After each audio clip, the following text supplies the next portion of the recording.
मला इथल्या वृत्तपत्राचं माहिती नाही, पण मुंबईच्या पेपरमध्ये की मुलींच्यासाठी शिक्षण मोफत हे आधी छापून आलं होतं. याशिवाय महिलांना प्रति दिवशी इतकी रक्कम दिली जाईल हे छापून आलं होतं. वारीच्या प्रत्येक दिंडीला 20,000 रुपये दिले जातील हे छापून आलं होतं. अशा अनेक गोष्टी विधानभवनात तो मांडण्याच्या पूर्वीच बाहेर आल्या होत्या. याचा अर्थ स्वच्छ असा आहे की एक तर अर्थसंकल्पाचं त्याची गुप्तता जी ठेवायची असते ती त्या ठिकाणी ठेवली गेलेली नाही. आणि दुसरी गोष्ट आपण अर्थसंकल्प बघितल्याच्या नंतर ज्या गोष्टी प्रत्यक्ष कृतीत येणार नाहीत, येण्याच्यासाठी पुरेशी तरतूद नाही, अशा गोष्टींची मांडणी त्या ठिकाणी केलेली आहे. अशा गोष्टींची मांडणी त्या ठिकाणी केली आहे. सवन अर्थसंकल्प 3 महिन्याने होणारी विधानसभेची निवडणूक लक्षामध्ये ठेवून मांडलेलं आहे. ज्या तरतुदी केल्यात त्या तरतुदी लोकांच्यापर्यंत पोचायला कित्येक महिने लागतील, कारण तरतूद करायची कमी रकमेची आणि प्रत्यक्ष सुचवायचं की अधिक रक्कम दिली जाईल. म्हणजे तुम्ही एकंदर जमा, एकंदर महसुली तूट आणि एकंदर लागणारी आवश्यकता या 3 गोष्टींचे आकडे बघितले त्या आवश्यकतेच्या पेक्षा कितीतरी कमी रकमेची उपलब्धता आहे. आणि म्हणून एका दृष्टीनं हा अर्थसंकल्प लोकांना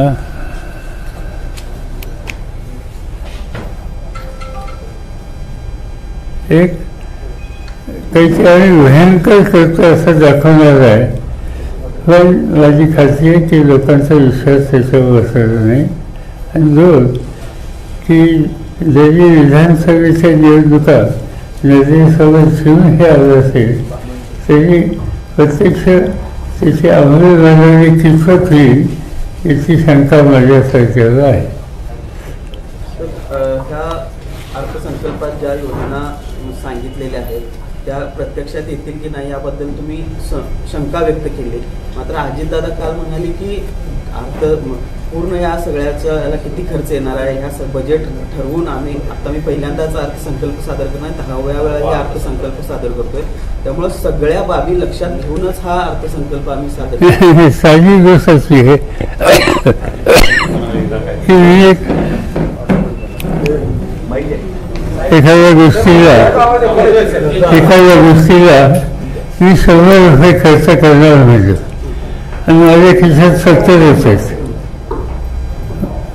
तर मी 100 खर्च कसा करणार?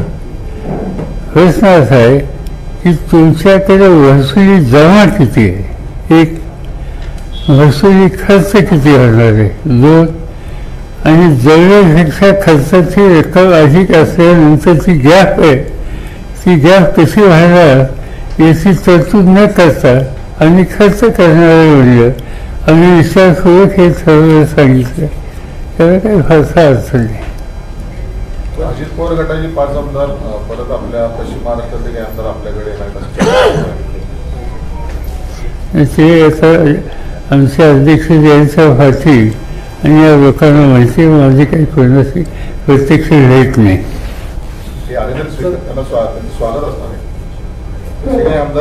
बघूया आता कोण येते. तुमच्याकडे काही नाव आहेत का? यापूर्वी आपण उद्धव ठाकरेंनी सांगितलं होतं की आमच्या पक्षाचे दरवाजे सोडून गेलेल्यांना नसणाऱ्या नाव आपल्या पक्षाने असं आहे प्रस्ताव तर येईल द्या. अजून प्रस्तावच नाही. निदान माझ्यासोबत अध्यक्षांच्या सोबत असेल तर तोपर्यंत कसं भाषे करेल. निवडणुकांवरून वाटते तसे काही हालचाली बघूया असं काय होतं. सर बजेट जे आहे ते विधानसभा डोळ्यासमोर ठेवून केलं गेलं असेल असं तुम्ही म्हणताय. तुम्हाला वाटतं का की लाडकी बहीणसारखी योजना असेल किंवा कृषीचं वीज बिल माफ असेल, याचा काय फायदा होईल महायुतीला असं वाटतं एकूणच ज्या पद्धतीने ह्या योजना दिलेल्या आहेत? ते प्रत्यक्ष अंमलबजावणी कधी होईल त्याच्यावर आहे एक. आणि समजा ही वीज माफी हा निर्णय जर खरंच राबवला तर वीज मंडळाची स्थिती काय? त्यांना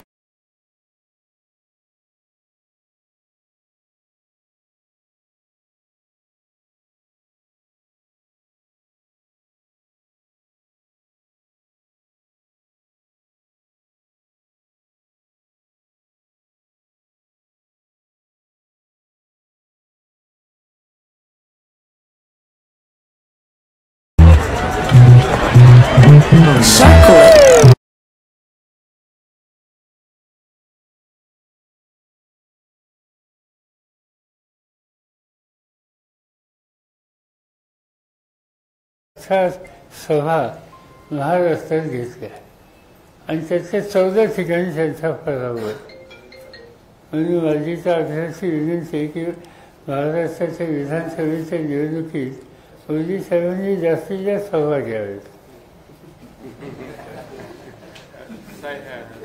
साहेब या सगळ्या यशाच्या पार्श्वभूमीवर आगामी विधानसभा निवडणुकीची आपली महाविकास आघाडीची तयारी कशी असणार आहे किंवा कसं तुम्ही?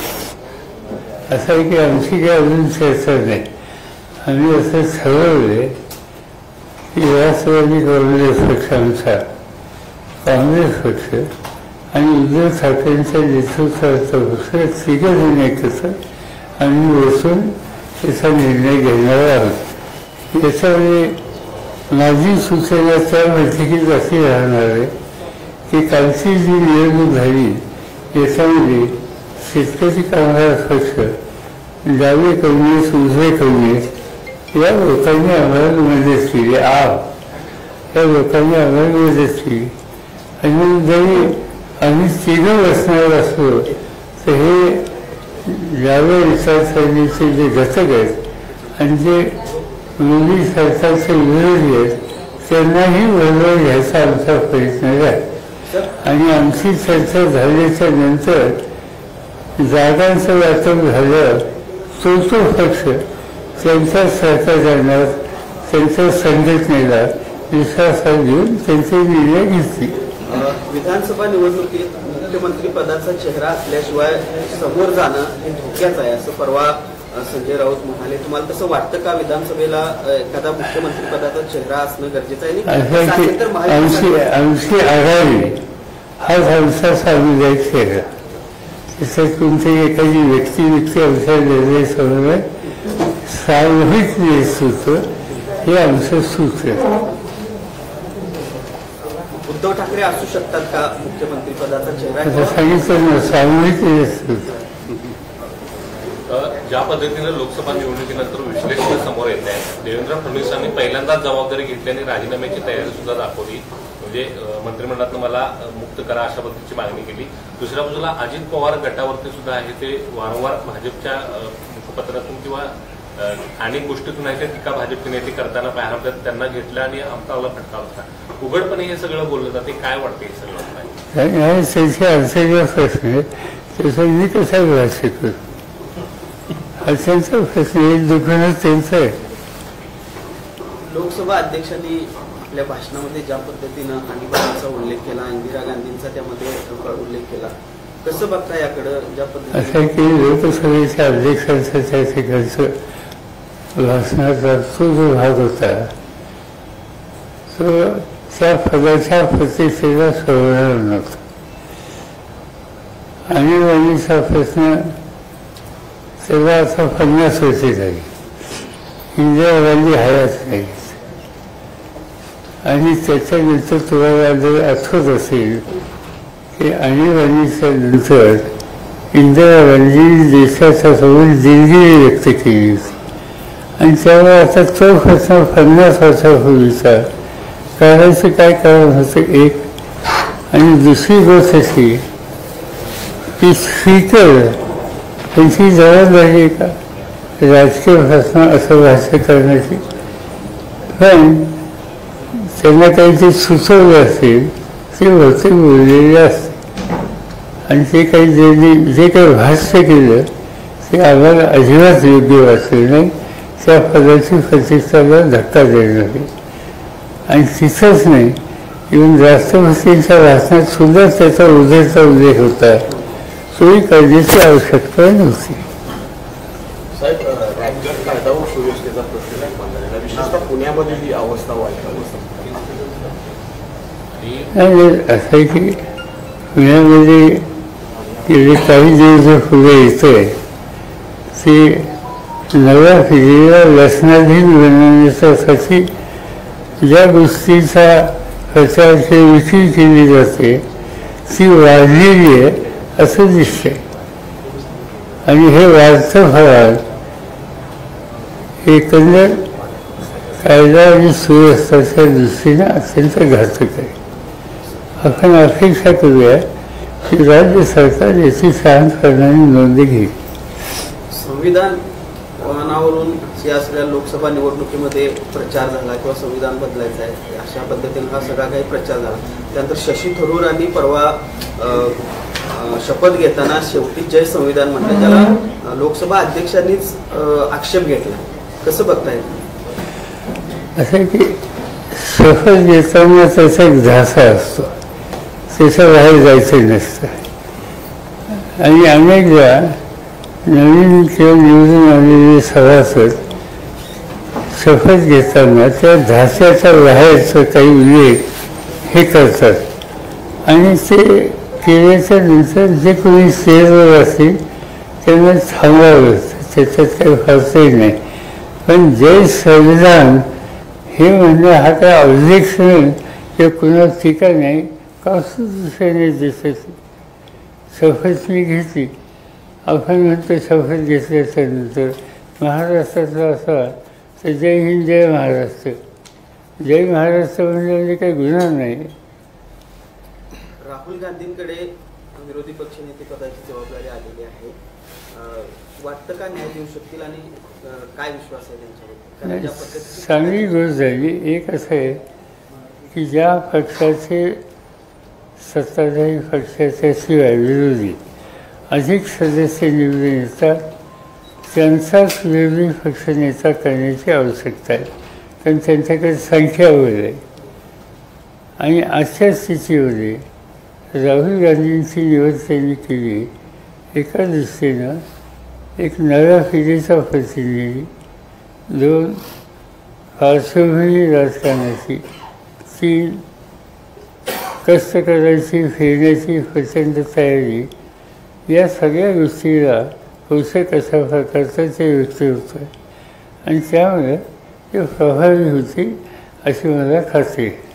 पण ज्या पद्धतीनं त्यांच्याबद्दलचा एक नॅरेटिव्ह सेट केला गेला होता सत्ताधाऱ्यांकडून, त्यांच्या राजकीय कार्यक्षमतेबद्दल प्रश्न उपस्थित केले गेले होते, पप्पू असा देखील उल्लेख केला गेलेला होता.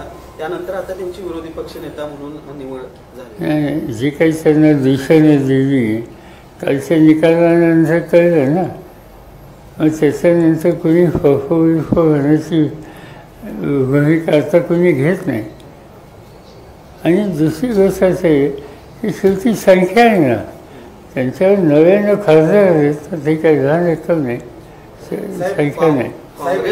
काँग्रेस मुक्त भारतची घोषणा केली होती भाजपनं आणि आता काँग्रेसचा विरोधी पक्षनेता त्या ठिकाणी येतोय. म्हणजे काँग्रेस मुक्त भारत एका बाजूला ही घोषणा करणं कुठेतरी असं आहे की कुणाच्या मुक्ततेची घोषणा कोणी केली ही करण्याच्या पूर्वी त्यांनी आपण कुठावलं हे बघायला पाहिजे ना.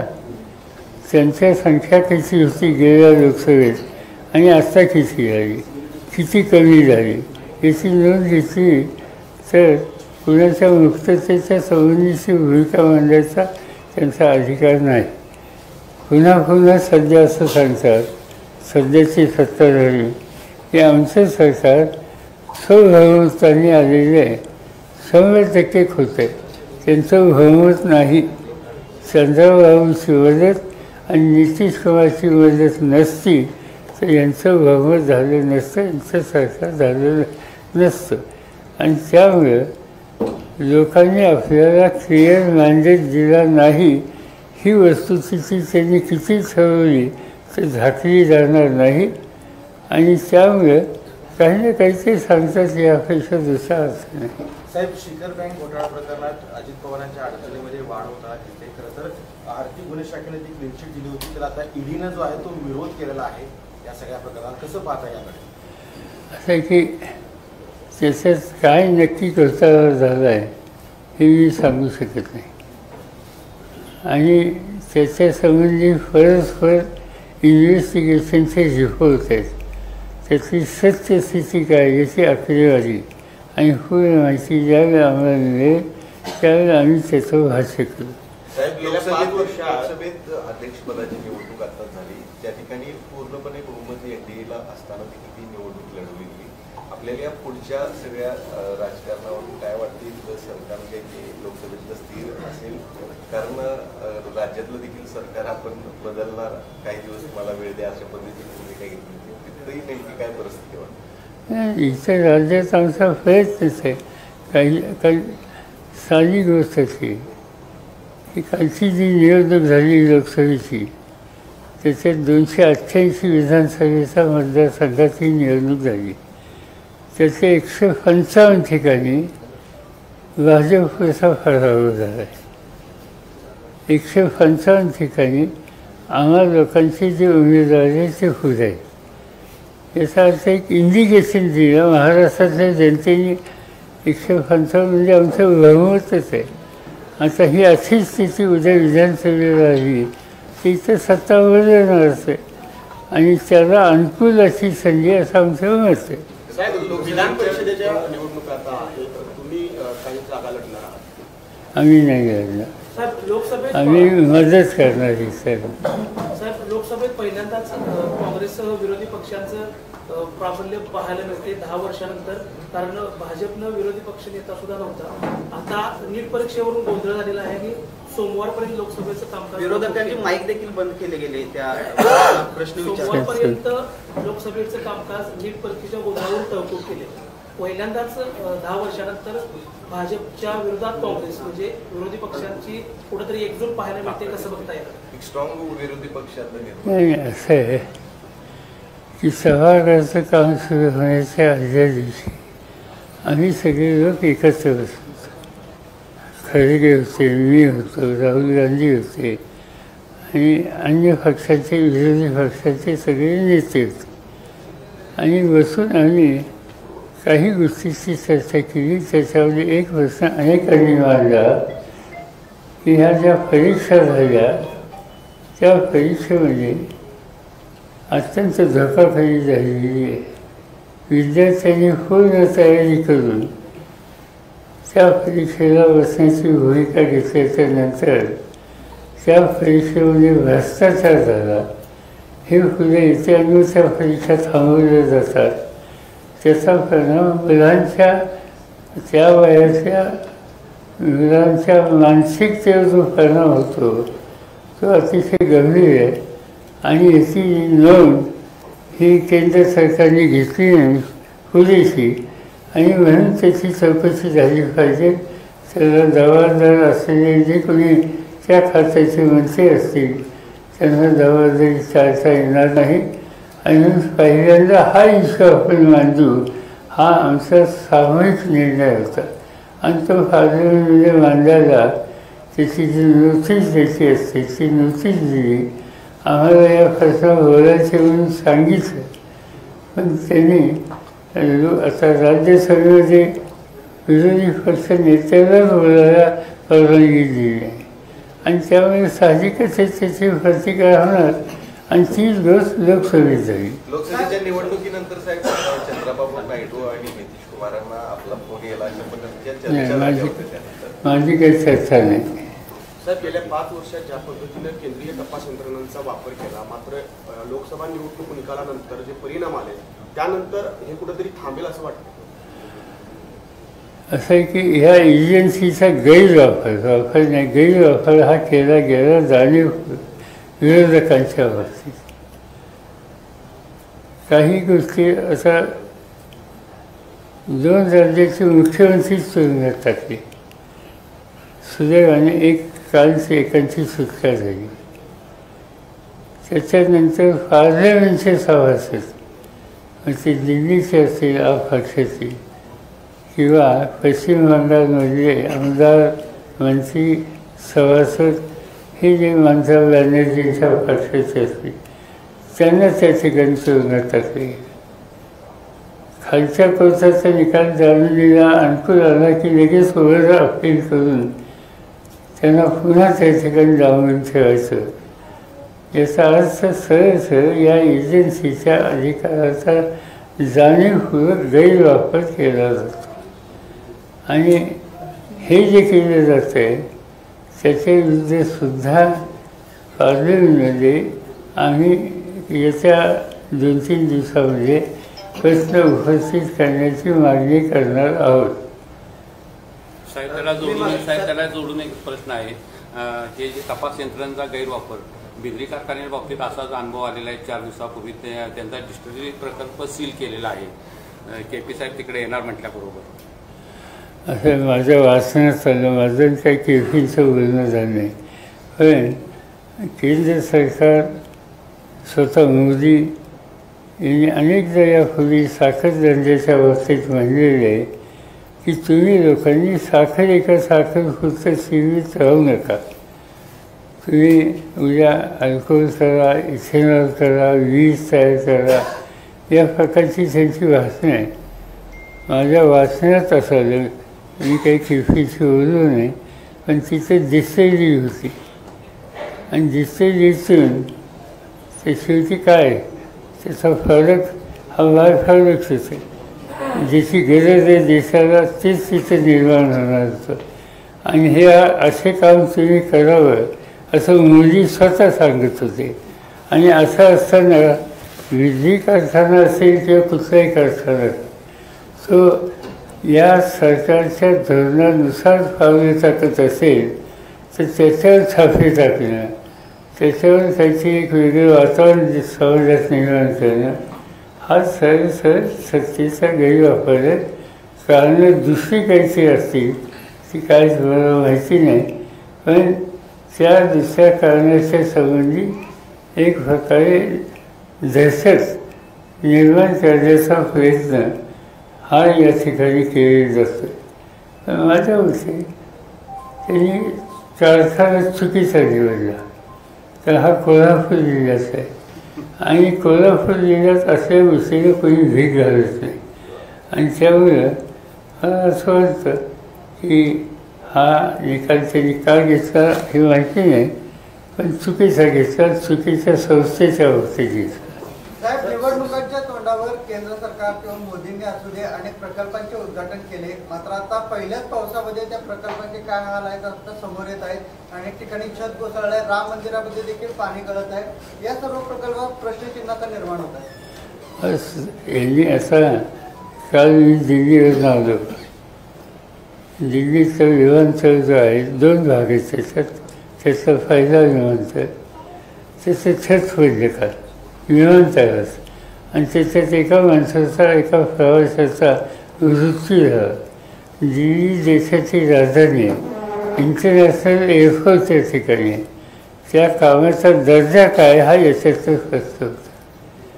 आणि अशा अनेक ठिकाणी गोष्टी झाली. घाई गर्दीने दर्जा न सांभाळता निवडणुकांना जे समोर ठेवून जाहीर करायचे, उद्घाटनाचे सोहळे करायचे आणि त्याचे परिणाम शेवटी असे होतात. स्वबळावर केंद्रातलं सरकार स्वबळावर नाही असं तुम्ही म्हणाला. दुसऱ्या बाजूला विरोधक आता शॅडो कॅबिनेटची चर्चा सुरू आहे. विरोधक शॅडो कॅबिनेट करणार, काय भविष्य वाटतं जर अशा पद्धतीनं विरोधकांची भूमिका असेल? असं शॅडो कॅबिनेट म्हणजे काय? शॅडो कॅबिनेट म्हणजे एखादी व्यक्ती एखाद्या विषयात तज्ज्ञ असेल, जाणकार असेल आणि ती निवडून आली असेल तर तो विषय त्याच्यावर सोपवावा की तुम्ही या विषयाच्यामध्ये शासकीय धोरणात त्या संबंधीचा अधिक अभ्यास करा आणि बाकीच्या सदस्यांनासुद्धा मार्गदर्शन करा.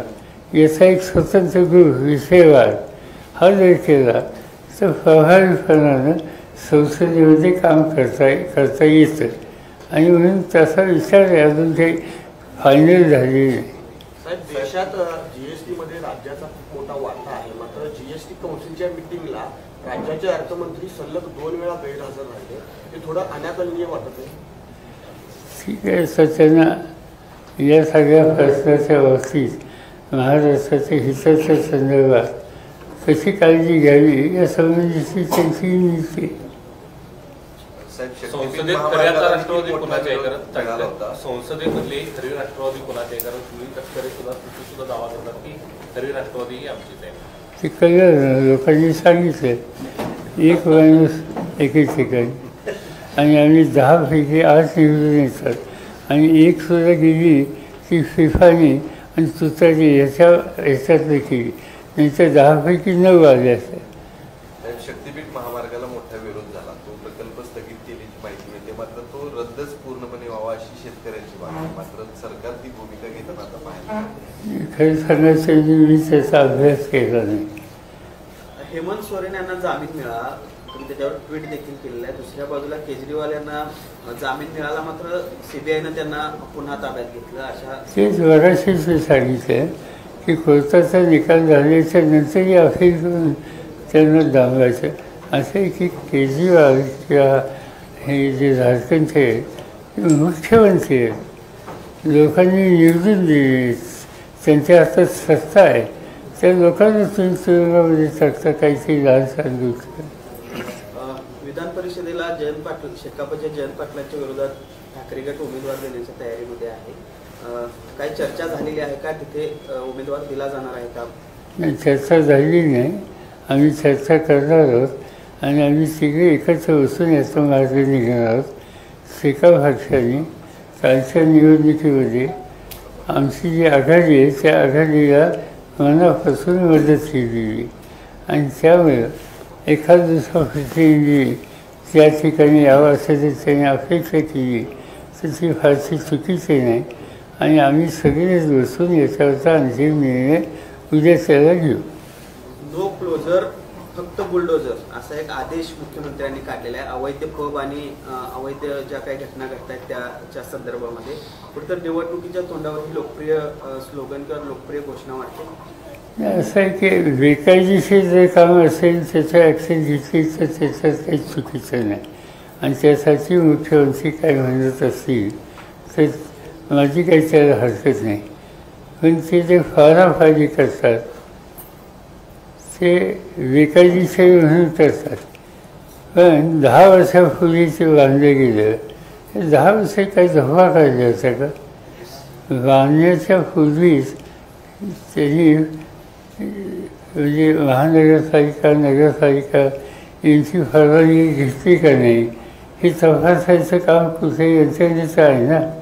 ते न करता एक अर्धा वर्षाच्या नंतर असा निर्णय घ्यायचा, निर्णय योग्य आहे बेकायदेशीर म्हणून, पण हे उशिरा सुचलेलं शांतपण आहे. काल अभंग सादर करत खरं तर पवारांनी अर्थसंकल्प देखील मांडला, त्यानंतर वारकरी महामंडळाच्या देखील स्थापनेचा निर्णय घेतला. आपण देखील वारीमध्ये सहभागी होणार आहे 7 तारखेला, तर एकंदरीत ह्या महामंडळ मी सहभागी मी काही चालत जाणार नाही. एक आमचं जे गाव आहे आमची तालुक्यात काठाची वारी, तिथनं वारी जाते आणि माझ्या घरातले माझी आई वगैरे तेव्हापासून ते वारीच्या लोकांना जेवण देतात. यावेळी मी हजर राहणार एवढंच. थँक्यू.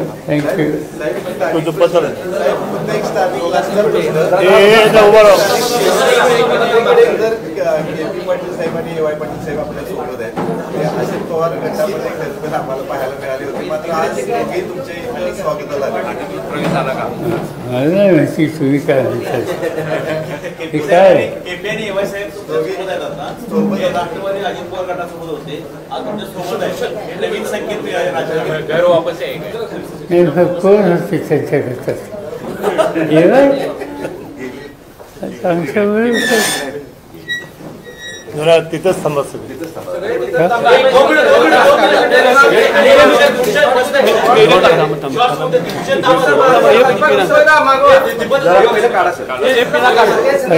पिना लाईट बंद करा. लाईट बंद करा.